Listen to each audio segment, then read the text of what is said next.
Stray Kids. Finally, free from the yellow card. Yes, you heard that right. After years of being caught in the KBS broadcast controversy cycle, Stray Kids have officially broken the curse that has followed them through nearly every comeback. This time, every single track from their latest album, Do It, has passed the KBS broadcast review without a single restriction. No censorship, no bans, no inappropriate content warning. Stray Kids did it, quite literally. But why is this news shaking up the fandom and sparking wild discussions across Korean online communities and global fan spaces? What exactly happened behind the scenes that made this album's evaluation such a hot topic? Let's dive deep into the full story, from the tension to the victory to the deeper meaning behind Stray Kids' triumph. Before we get into the details, let's rewind a little.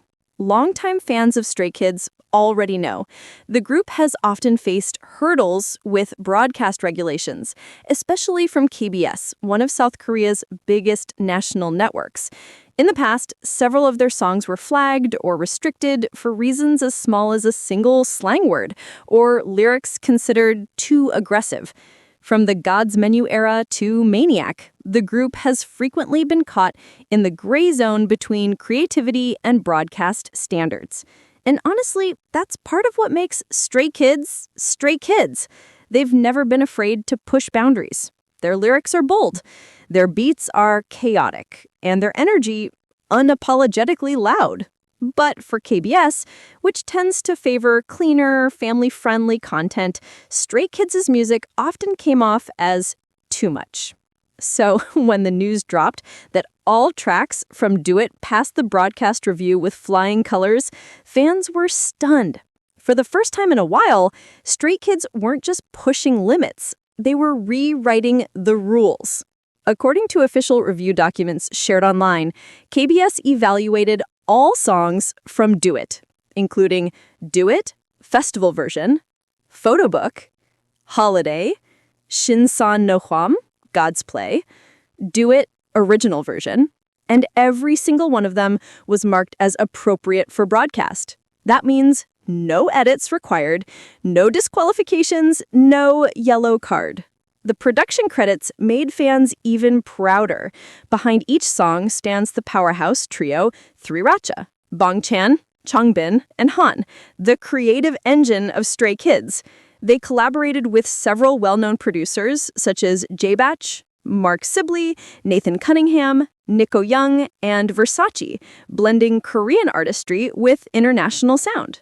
When the list surfaced online, Korean fans flooded communities like the Koo and Pon with comments such as, "Finally, KBS doesn't see their music as too harsh anymore.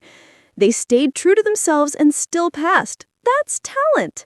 3RACHA really mastered the balance between artistic freedom and broadcast rules. Meanwhile, global fans made their voice heard too. On Twitter, or X, hashtags like #StrayKidsDoItAll trended worldwide within hours of the announcement. Fans couldn't help but joke.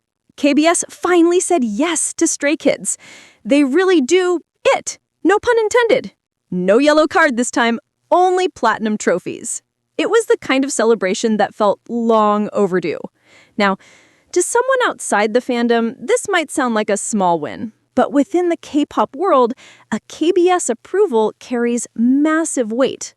Passing the KBS broadcast review means songs can officially be played on national television, radio, and major Korean music programs like Music Bank. For Stray Kids, it's not just a green light, it's validation. For years, they've been labeled as the non-mainstream idols. Too intense, too unconventional, too raw for traditional Korean media. Yet, despite all that, they've climbed the charts, dominated global festivals, and built a fan base that spans continents.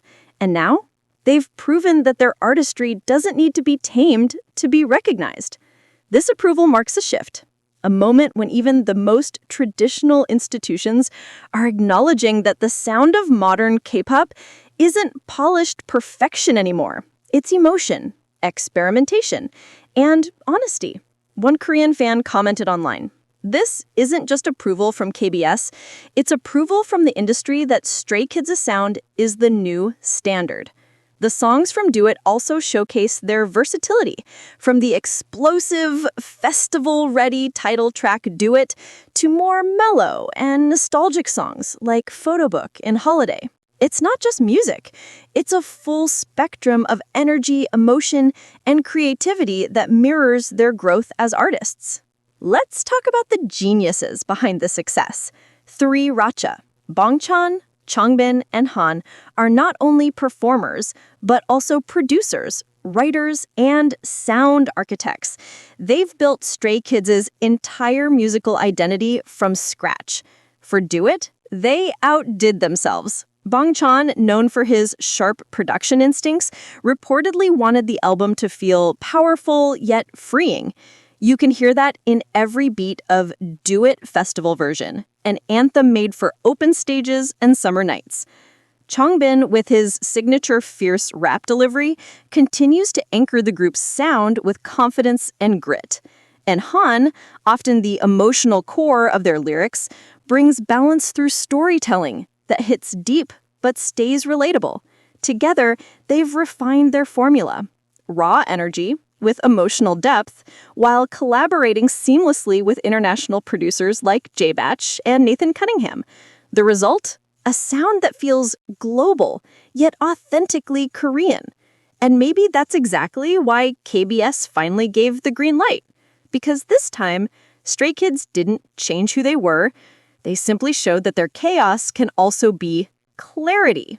When the news broke, fans exploded in joy. Major fan accounts like @StayUniverse and @StrayKidsCharts posted, "All tracks approved by KBS. SKZ really did it." No censorship, just pure artistry. On TikTok, reaction videos flooded the platform. Some fans were screaming in excitement, others crying tears of joy, and some even creating meme edits captioned with lines like, "Stray Kids versus KBS. The decade-long battle is finally over." Three Racha cleared KBS like antivirus software. Global Stays turned the moment into a fandom-wide celebration, calling it a victory for creative freedom. But underneath all the laughter and memes, this moment carried real emotional weight. Fans know the uphill battle Stray Kids have faced to be recognized in their home country, especially by traditional media outlets that often favor a safer image. To see every song from Do It pass without any issues, it wasn't just about approval. It was about being seen. This moment also represents a turning point for the Korean music industry. In the past, broadcast standards were extremely strict.